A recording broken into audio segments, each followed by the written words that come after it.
This is TWiT. I keep drinking whiskey in different places and ending up wanting to tell stories. And that's this week's whiskey is a whiskey that I had on one of my stops. I've been trying to stop at friends' places. I'm between all the other places that I'm going. And so on my way to London, I swung through Houston because it's kind of on the way.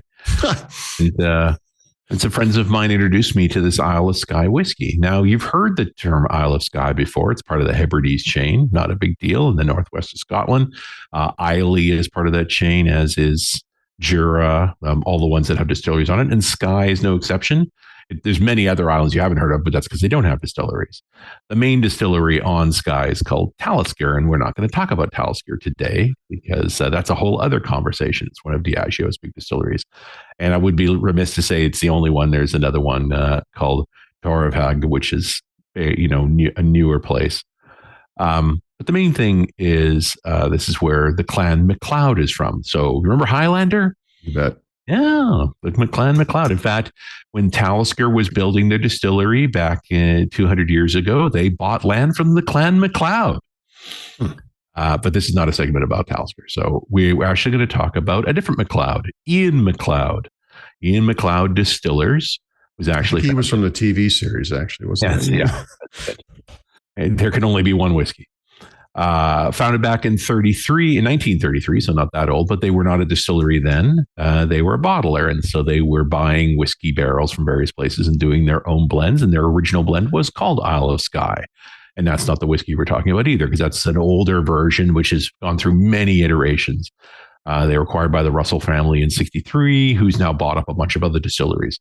They became Macleod Distillers only in 2003 when they bought the Glengoyne distillery, which is the first time they actually owned a distillery.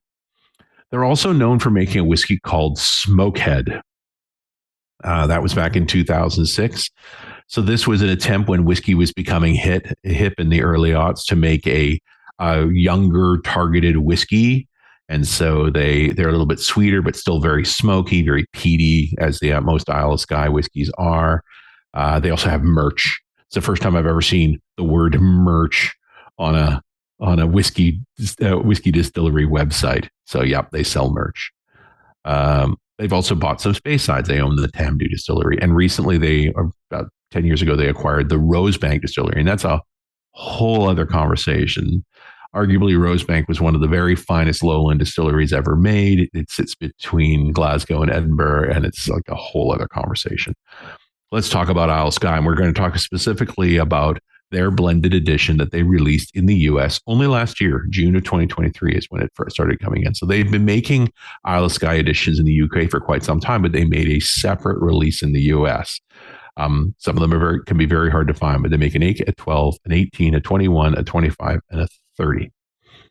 What they're doing is they're blending Highland and Speysides and a little island whiskey as well. You know, the whole thing with the Isle of Skye, along with Islay and so forth, and we talked about this in the Scottish whiskey series, is that they don't have a lot of trees to dry malt with. They have peat to dry malt with, which is why their whiskeys are peaty. And then as peaty whiskeys became hip, they got better at creating peat flavors in whiskeys, and they've actually made stronger ones. And so Smokehead was an example of them sort of contemporary versions of peated whiskeys. The Isle of Skye whiskeys are lightly peated, so they're blending different whiskeys together. And because it has an age appellation on it, these are not whiskey blends with grain alcohol in it, because grain alcohol is obviously not aged. So they are blended through multiple sets of barrels, the youngest in it being 21 years old. And boy, this drinks well. Holy man. But for any 21-year-old, it would. And some of the experts have said, this is the stuff of dreams, which is a good line. Now, this is not a production quantity sufficient to be found in a Total Wine or a Bevmo. You're going to have to go to a specialty whiskey shop to get this stuff. And so it's going to vary in price. I found as low as 120 US, as high as 200. Depends on where you can find it, which is a lot for a whiskey. Not a lot for a 21. In fact, for a 21, it's a bargain. most 21s, like if you could find a Dalmore Portwood or a Belvini Portwood 21, probably $300. So from a 21-year-old perspective, it's a pretty good price at $200 or maybe $175 if you can find it for that. But $175 for a blended whiskey, holy man, that's a lot. But you can buy a Chivas 18 these days or a Chivas 12 too, and they're also a little bit more expensive. Unless you like spending money on whiskey, then you should definitely try this. It drinks great. Main thing I'd buy this for is someone who loves whiskey and has never had a 20-year-old. And so getting, your opportunity to buy a better priced older whiskey, in a 21, that's a find. And you will be delighted. It's not so much peat that you feel like you're looking at a dirty ashtray. Certainly has those sweet notes that it's a Spey and Highland in there. They've done a great job of making exceptional whiskey, and it's for what it is, it's an extraordinary value. Isle of Skye is from Ian MacLeod Distillers. Right. And what's the website? What did I do with that? Sorry. I could probably find it. I'm looking at it. Yeah. IanMacLeod.com, MacLeod.com/Isle of Skye. They have a lot of different. I was looking at my notes. Yeah. Yeah. Ian MacLeod makes a bunch of products. This Isle of Skye line is their original name going back to 33 when they were making whiskey a different way.